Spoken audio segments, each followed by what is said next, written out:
प्यारे विद्यार्थियों, कक्षा 12 के हिंदी विषय में पाठ्यक्रम में समाहित संस्कृत खंड में जातक कथा नाम का एक पाठ है, जो इस वर्ष बोर्ड की परीक्षा के लिए बहुत महत्वपूर्ण है। इस पाठ से गद्यांश का भी अनुवाद करने के लिए आ सकता है और इसमें एक श्लोक है, वह भी बहुधा कई वर्षों अनुवाद के लिए पूछा गया है। आज मैं आप लोगों के लिए जातक कथा पाठ का शब्दशः अनुवाद लेकर उपस्थित हूँ। आशा है मेरा यह प्रयास आपके लिए लाभकारी होगा। सबसे पहले तो हम यह जान लेते हैं थोड़ा कि यह जातक कथा नामक पाठ कहाँ से लिया गया है, इसका उपजीव्य क्या है। तो बौद्ध धर्म में महात्मा बुद्ध के विभिन्न जीवनों की कथाएं जातक कथा के रूप में संकलित हैं। उन्हीं जातक कथाओं में से दो जातक कथाएं आपके पाठ्यक्रम में है। एक का नाम है उलूक जातक और दूसरे का नाम है नृत्य जातक। जैसा कि आप जानते हैं, परीक्षा में अनुवाद संदर्भ सहित पूछा जाता है। तो सबसे पहले ये जो प्रश्न होगा, तो प्रश्न संख्या आप डालेंगे और ये प्रश्न संख्या इसका यह जो प्रश्न संख्या होता है,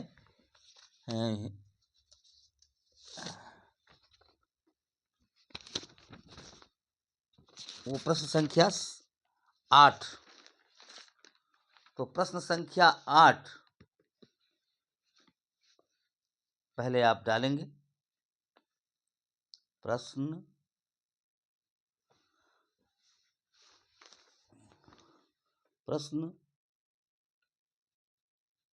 संख्या 8।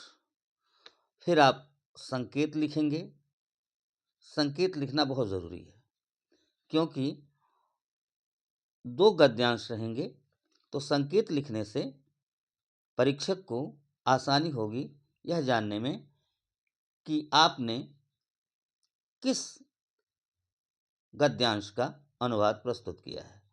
तो संकेत में जो गद्यांश पूछा गया है, उसका पहला शब्द अतीते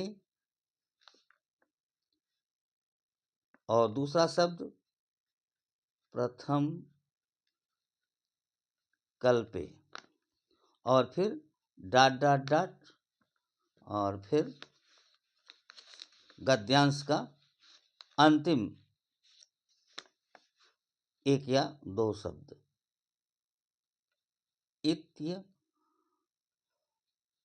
ओचत। अब उसके बाद फिर आप हेडिंग डालेंगे अनुवाद। अब अनुवाद लिखेंगे,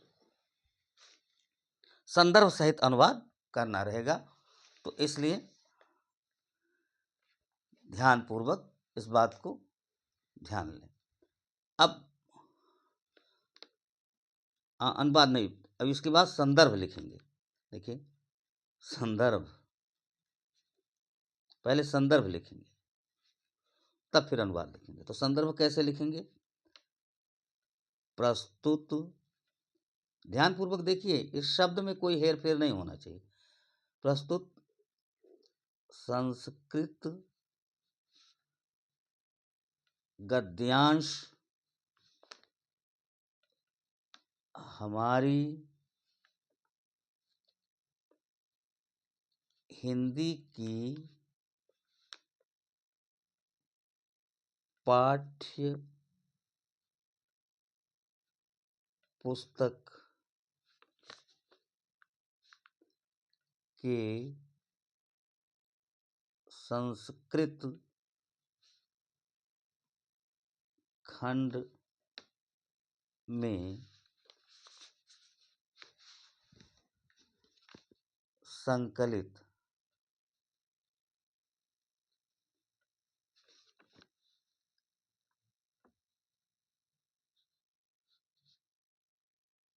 जातक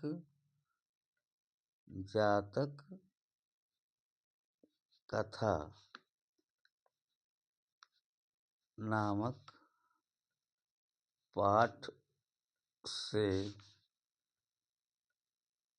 लिया गया है। ये क्या है? प्रस्तुत संस्कृत गद्यांश हमारी हिंदी की पाठ्यपुस्तक के संस्कृत खंड में संकलित जातक कथा नामक पाठ से लिया गया है। ये लाइन है संदर्भ का और इसी लाइन को आप संदर्भ में लिखें। अब आइए हम लोग अनुवाद करते हैं।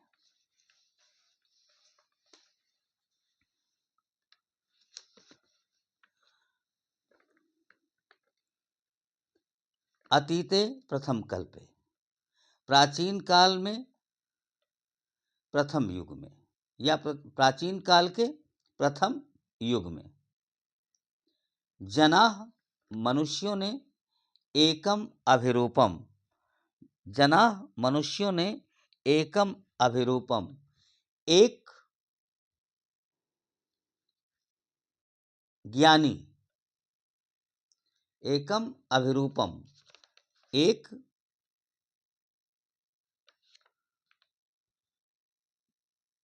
ज्ञानी अथवा सुंदर कही, अभिरूपम सुंदर।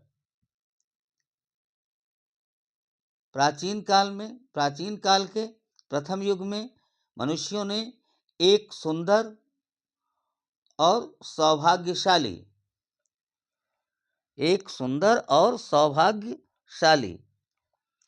तथा सर्वाकार परिपूर्णम, सर्वगुण संपन्न,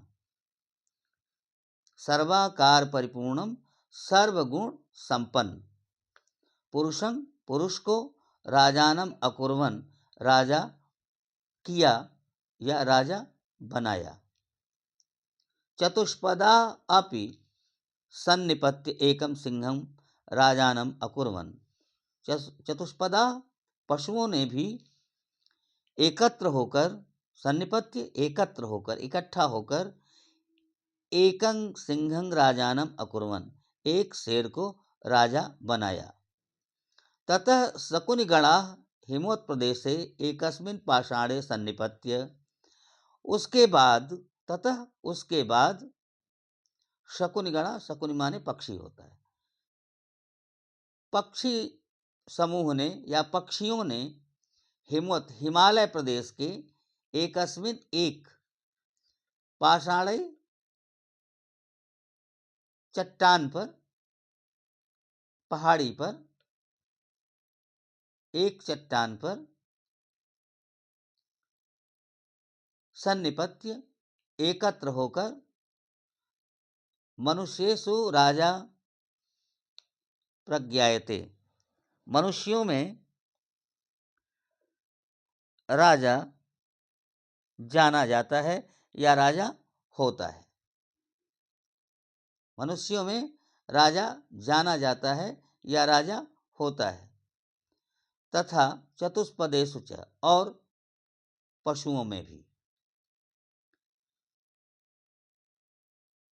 उसके बाद पक्षियों ने हिमालय पर्वत पर, हिमालय प्रदेश पर एक चट्टान पर एकत्र होकर मनुष्यों में राजा होता है तथा पशुओं में भी। अस्माकं पुनरंतरे राजा नास्ति, हम लोगों के बीच में राजा नहीं है। अराजको वासो नाम न वर्तते, बिना राजा के रहना ठीक नहीं होता। अराजको वासो नाम न वर्तते, बिना राजा के रहना ठीक नहीं होता, या बिना राजा के किसी राज्य का कोई नाम नहीं होता। जो भी चाहे लिख लें। अराजको वासो नाम न वर्तते, बिना राजा के किसी राज्य का नाम नहीं होता। एको राजस्थाने स्थापितव्यः, एको किसी को राजा के स्थान पर स्थापित करना चाहिए या किसी को राजा नियुक्त करना चाहिए। एको किसी एक को राजा के स्थान पर स्थापितव्यः स्थापित करना चाहिए या नियुक्त करना चाहिए। इति उक्तवन्तः, यह कहने लगे। अथ ते इसके बाद वे परस्परम अवलोकयन्तः, इसके बाद वे आपस में एक दूसरे को देखते हुए एकम उलूकम दृष्ट्वा, एक उल्लू को देखकर, अयम नो रोचते, यह मुझे अच्छा लग रहा है या यह मुझे पसंद है, इत्यवोचत, यह बोला।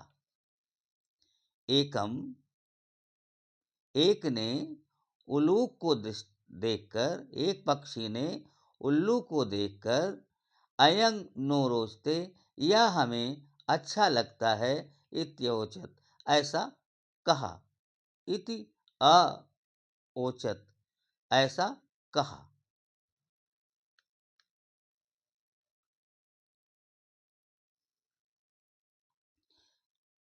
अथैकः शकुनिः सर्वेषां मध्याद् आश्रयग्रहणार्थं त्रिकृत्यम् अश्रावयत्।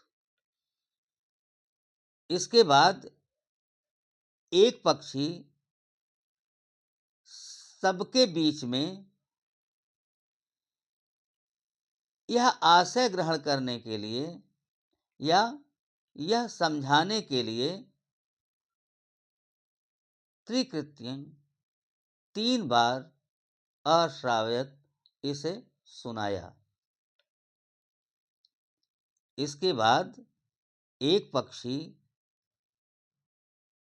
सर्वेषां मध्याद् सबके बीच में आशय ग्रहणार्थं सबकी राय जानने के लिए त्रिकृत्वं 3 बार अश्रावयत, इसे सुनाया। तथा एकः काकः उत्थाय, उसके बाद एक कौआ उठकर, तिष्ठ तावत, बैठ जाओ,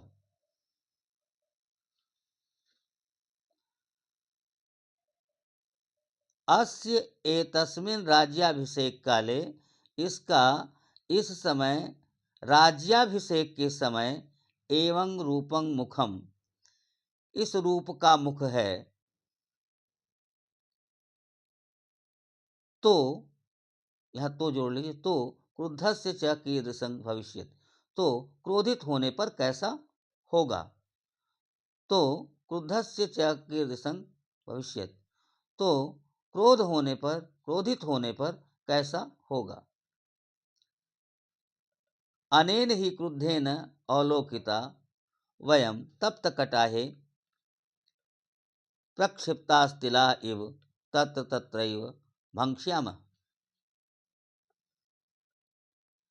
अनेन ही क्रुद्धेन अवलोकिता, इसके इस प्रकार क्रुद्ध होकर देखने पर, अवलोकिता देखने पर, अनेन ही क्रुद्धेन अवलोकिता, इसके क्रुद्ध होकर देखने पर वयम हम सब तप्त कटाहे जलती हुई कड़ाही में प्रक्षिप्तास्तिला फेंके गए तिल के समान प्रक्षिप्तास्तिला युव माने समान होता है, प्रक्षिप्ता माने फेंके गए, तिला माने तिल, तप्त माने गर्म, कटाहे माने कड़ाही। वयम गर्म कड़ाही में फेंके गए या डाले गए तिल के समान तत्र तत्रैव वहीं के वहीं, तत्र तत्रैव वहीं के वहीं धंक्ष्याम भस्म हो जाएंगे, जल जाएंगे, धंक्ष्याम भस्म हो जाएंगे। ईदृशो राजा मह्यंग न रोचते इत्याह, इस प्रकार का राजा मुझे अच्छा नहीं लगता। इत्याह, ऐसा उसने कहा। क्या कहा? न मे रोचते भद्रंग वह उलूकस्याभिषेचनम अक्रुद्धस्य मुखं पश्य कथं क्रुद्धो भविष्यति। हे महोदय, न मे रोचते वह इस, हे महोदय, हे भद्र, हे महोदय, मुझे उस उल्लू का, में माने मुझे, न माने नहीं, रोचते माने अच्छा लगता है, वह उलूकस्याभिषेचनम इस उल्लू का राज तिलक, इस उल्लू का राज्याभिषेक या इस उल्लू का राज तिलक, हे महोदय, मुझे नहीं अच्छा लगता है। हे महोदय, उल्लू का राज्याभिषेक मुझे नहीं अच्छा लगता है।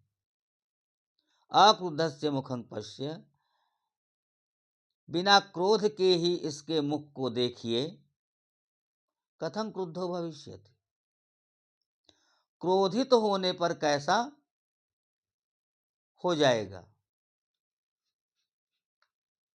स एवं उक्त्वा मह्यंग न रोचते मह्यंग न रोचते इति विरुवन आकाशे उद्पतत, वह इस प्रकार से कहता हुआ मुझे अच्छा नहीं लगता, मुझे अच्छा नहीं लगता, इत विरुवन यह चिल्लाता हुआ आकाश से उत्पतत आकाश में उड़ गया। उलोको अपि उत्थाय एनम अन्वधावत, उल्लू भी उठकर उसके पीछे पीछे दौड़ने लगा।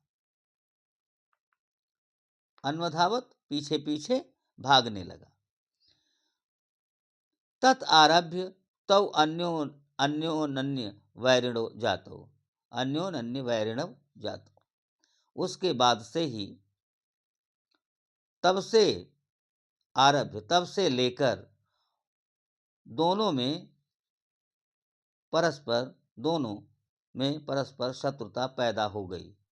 वैरिणो जाता, दोनों शत्रु हो गए, तब से लेकर दोनों शत्रु हो गए, तब से लेकर दोनों शत्रु हो गए, वे दोनों शत्रु हो गए। कौन दोनों? उल्लू व कौवा। शकुनया अपि सुवर्णहंसं राजानं कृत्वा आगमन, पक्षियों ने भी सुवर्णहंस को राजा बनाकर आगमत चले गए।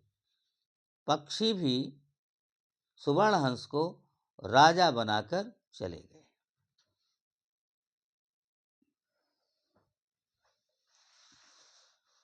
अब आइए नृत्य जातकम देखते हैं हम। अतीते प्रथम कल्पे, प्राचीन काल में, प्रथम युग में पशुओं ने शेर को राजा बनाया। मत्स्या आनंद मत्स्यम, मछलियों ने आनंद मत्स्य को राजा बनाया। शकुनियः सुवर्ण हंसम, और पक्षियों ने सुवर्ण हंस को। तस्य पुनः सुवर्ण राजहंसस्य दुहिता हंसपोतिका अतीव रूपवती आसीत्। पुनः उस सुवर्ण हंस की दुहिता पुत्री हंसपोतिका अतीव रूपवती आसीत। यहाँ यह प्रश्न पूछा जाता है, जो संस्कृत में प्रश्न कला वर्ग के विद्यार्थियों के लिए, कि हंसपोतिका का आसीत, तो हंसपोतिका सुवर्ण हंसस्य दुहिता आसीत। तो तस्य पुनः सुवर्ण हंसस्य दुहिता हंसपोतिका, पुनः उस सुवर्ण हंस की पुत्री हंसपोतिका अत्यंत रूपवती थी। स तस्यै वरम अदात यत् सा आत्मनिश्चित रुचितं स्वामिनं वृणुयात इति। वह यानी सुवर्ण हंस ने तस्यै उसे वर दिया था कि वह आत्मनिश्चित अपने मन के अनुरूप आत्मनः चित्त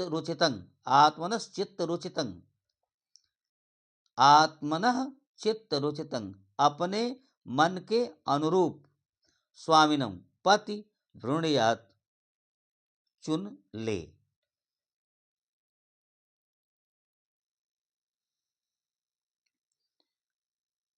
सुवर्ण हंस ने उसे वर दिया था कि वह अपने मन के अनुरूप स्वामिनं पति को वृणुयात चुन ले।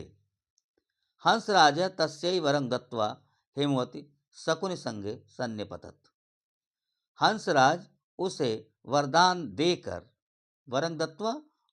देकर हेमवती शकुनि संगे सन्निपत। हेमवती हिमालय प्रदेश पर शकुनि संगे पक्षियों के समूह के साथ सन्निपतत, एकत्र हो गए, इकट्ठा हो गए।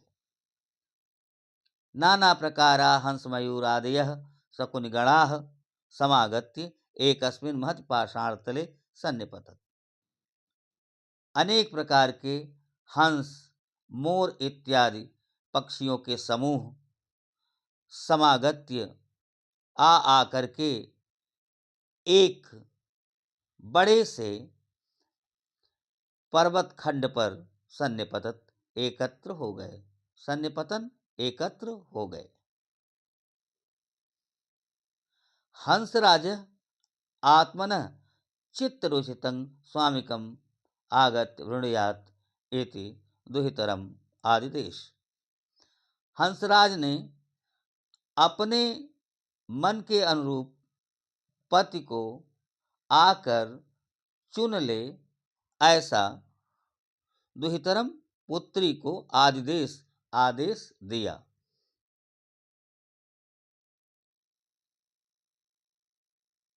फिर से देखिए, हंसराज ने आत्मनः चित्तरुचितं अपने मन के अनुरूप स्वामिकम पति को आगत्य आकर वृणुयात वरण कर ले, चुन ले, ऐसा दुहितरम पुत्री को आदेश दिया। सा शकुनि संगे अवलोकयन्ती मणिवर्णग्रीवं चित्रप्रेक्षणं मयूरं दृष्ट्वा अयं मे स्वामिको भवतु।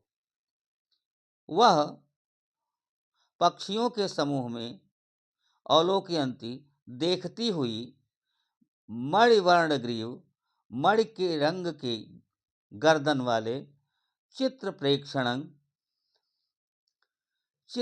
विचित्र रंगों वाले या चितकबरे रंग वाले पंखों के मयूरं दृष्ट्वा मोर को देखकर अयम में स्वामी को भवतु, यही मेरा पति होगा, इत्यभाषत, ऐसा बोली। मयूरः, मोर ने कहा, अद्यापि तावन में बलं न पश्यत, अभी तक तुमने, अभी तक तावन में मेरे बल को न पश्यस, मेरी शक्ति को नहीं देख रही हो। अभी तक तुम मेरे शक्ति को नहीं देख रही हो।